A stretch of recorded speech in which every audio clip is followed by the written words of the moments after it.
question. This video is gonna be full of questions. You've got to bear them. Have you ever been teased by a little kid for asking so many nonsense questions like, why are my teeth white?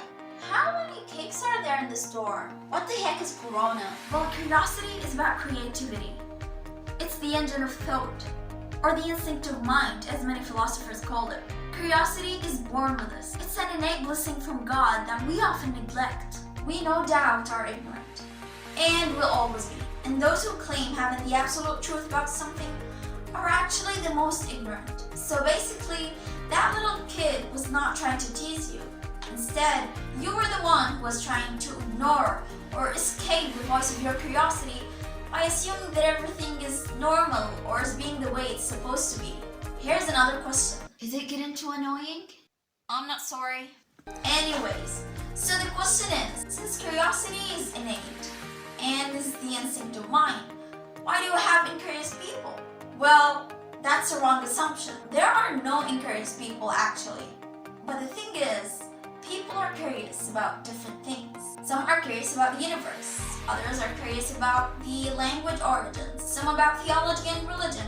Others about history.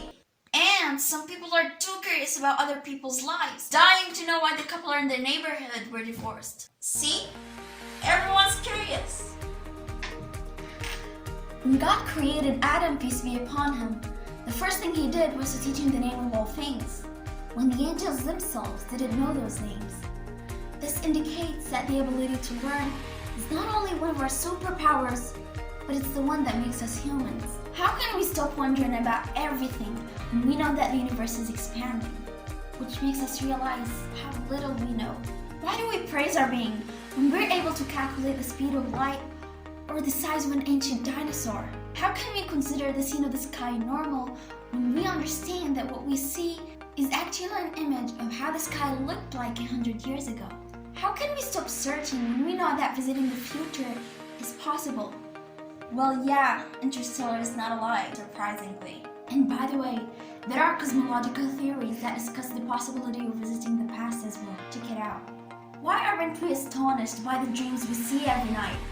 Aren't you wowed by the way your mind creates a different reality while you're asleep? Why don't we have the urge to open the heavenly books and be enlightened by the words sent from above?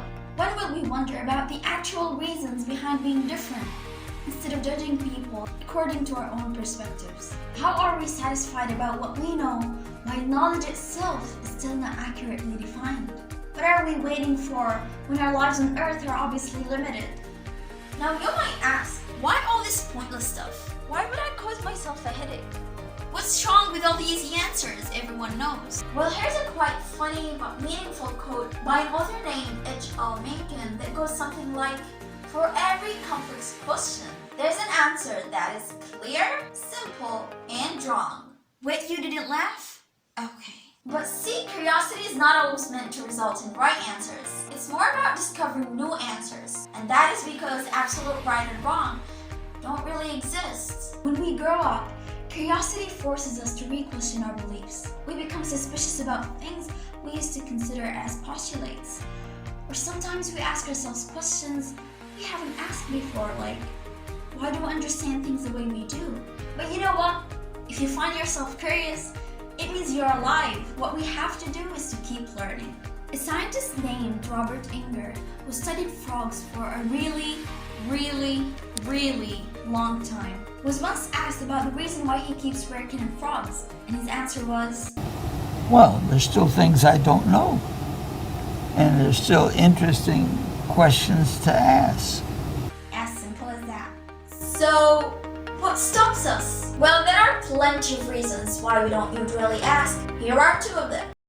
Number 1, fear. I assume that we're afraid of either looking stupid or not getting real answers to the questions we ask. Even though society views the ignorant as stupid, ignorance and stupidity are not even related. While we're all born ignorant, none of us is born stupid. And that's exactly why we have to learn. And the only way to do so is to ask, unfortunately. Number 2, school. Studies show that on average, 4-year-old kids ask about 300 questions a day. Seriously? Yes. And this number gradually decreases once kids go to school, until it drops to nearly 0 in middle school. But why? Obviously because we students are not taught in order to learn, but in order to be tested. When schools require students to memorize lists of elements or unpronounceable biological Latin names, who would think of becoming a scientist? Why would a student ever wonder about anything again? No wonder students never ask but one question. You guys all know it. Teacher, is this included in the exam? But wait, Rabbunallah, we do ask another question. Teacher, can I go to the toilet? Let's just hope that our minds won't be completely destroyed. I'm sweating. I think I should make a separate video about this. Anyways. We must always be on our way to the truth, which we'll probably never approach, but will always be approaching. Always remember that what you know is as little as a water drop relative to an ocean. Once you find an answer, rethink about it, or go on to the